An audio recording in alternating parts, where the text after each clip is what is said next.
Now, Joe Biden has told us that our proxy war with Russia would have a cost and that we would have to pay the price.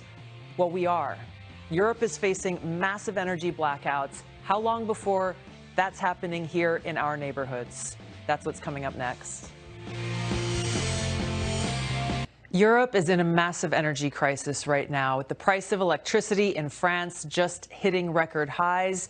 Their government is ordering businesses to cut back on the use of illuminated signs and advertising. In Berlin, Germany, they're turning off non-essential traffic lights at night. Millions could be without heat this winter. In Spain, it's now illegal in some places to put your AC below 80 degrees Fahrenheit. The UK is bracing for wide-scale blackouts this winter. Why is all this happening? Because of Joe Biden's sanctions that are nothing short of a modern-day siege. Now, this comes at a great cost, but Joe Biden told us, hey, this is necessary to defend Ukraine. Defending freedom will have cost for us as well, and here at home. We need to be honest about that. But as we do this, I'm going to take robust action to make sure the pain of our sanctions is targeted at the Russian economy, not ours. Now, there are costs for us, but it's not Joe Biden paying the price.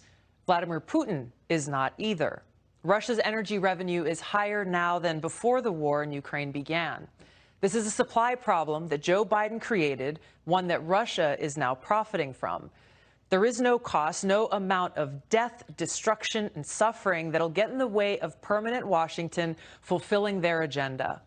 Now, remember former Secretary of State Madeleine Albright? She said that 500,000 dead Iraqi children were worth the Clinton administration's sanctions. We have heard that 500,000 children have died. I mean, that's more children than died in Hiroshima. And you know, is the price worth it?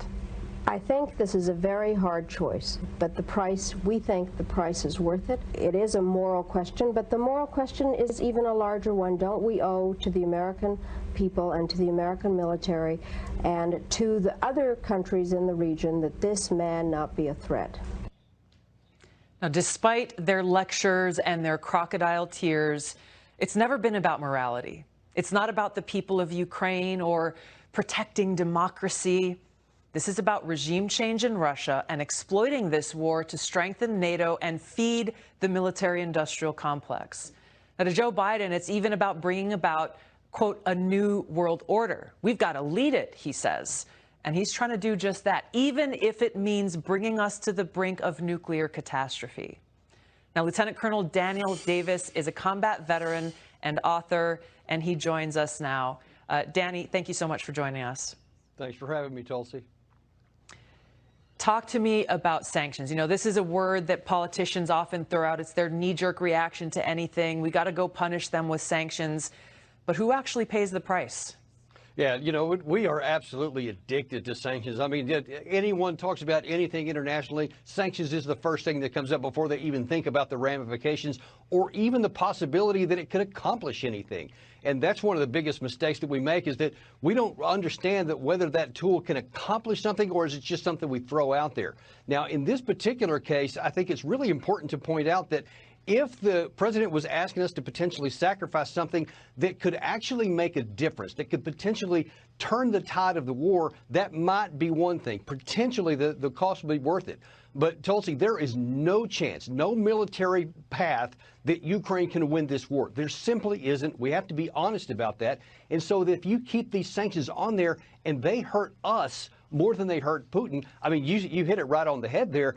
Because the sanctions have limited how much oil they have sold the Russians, and it has accelerated the amount of money that they've made. So it's not working on them. But as you pointed out there, all those problems about Europe, it's about to hit even worse, and it could come back on our country as well. And this winter could be a very decisive case in this whole war if the Western people across the Western world turn against us, because they're saying, hey, we don't recognize an actual threat of any kind of invasion from Russia, but we sure do recognize the cost that we're paying. You're exactly right, Danny. And it's not a question of if that'll happen. It's something that we are already seeing happening, where different countries in the world, different people are experiencing the effects of this administration's policies and sanctions and are turning towards us in a more antagonistic fashion than they would otherwise. Thank you so much, Danny. I appreciate your expertise always. It's great to have you here on the show. Thanks for having me, Tulsi.